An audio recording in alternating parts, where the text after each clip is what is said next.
Now the question is, how do we count various goods and services and know the total production in each sector, how much a country has, how to count and who counts it? Instead of counting the actual number of goods and services, we count the value of goods and services.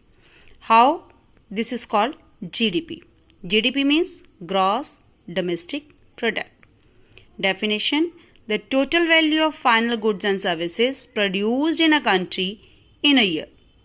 In India, it is done by central government with the help of Indian state and union territory governments. Let's see how. Let's take example. Let's say there is 10,000 kilogram of wheat which is sold at rupees 8. That means its value is 80,000 rupees. But we have to take one precaution, that we have to count only final goods. Why? So that we can avoid the double counting, because final goods have already the value of intermediate goods. Let's see how there is double counting.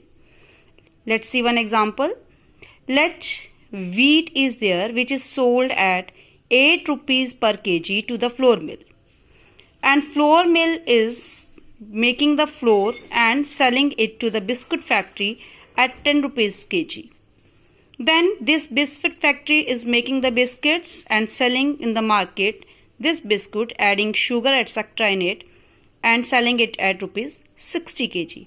And the same weight was added in flour mill in the biscuit factory.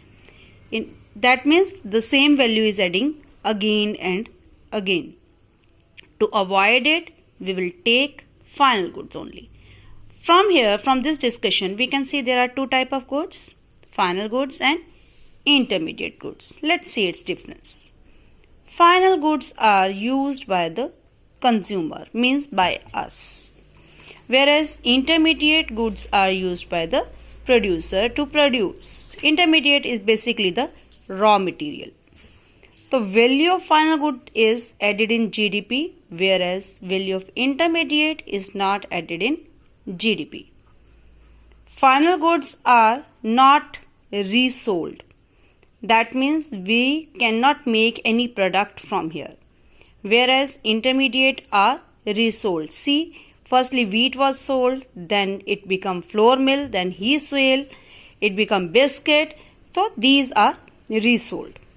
Final are outside the production process, whereas intermediate is within the production process, it's making it.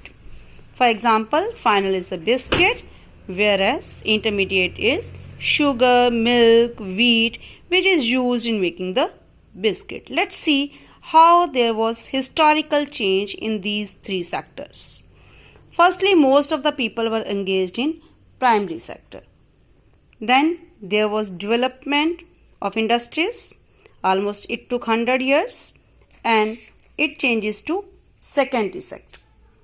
Then some of the people come from primary and shifted to secondary sector. Again, it over a long time, let's say more than 100 years. Then after manufacturing, tertiary sector developed.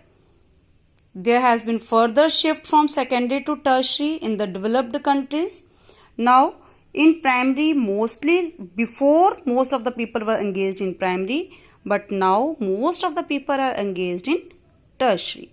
Largest producing sector today, it is tertiary. Why this tertiary becomes so important in India? What is the reason for that? First is the basic services. What are the basic services?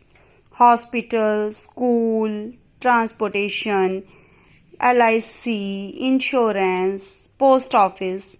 These all are the basic services. As their need is increasing, so tertiary sector is also increasing. More income, more services. When the income increases, our demand for the services also increases. Then development of agriculture and industry. We know it very well. Tertiary links the primary and secondary. As both the sectors are increasing, so tertiary is also increasing. Then new services. With the emergence of new service like IT, today you all people are getting this benefit of IT, your mobile, you are getting your education through this. So this is also another reason for making tertiary as an important sector.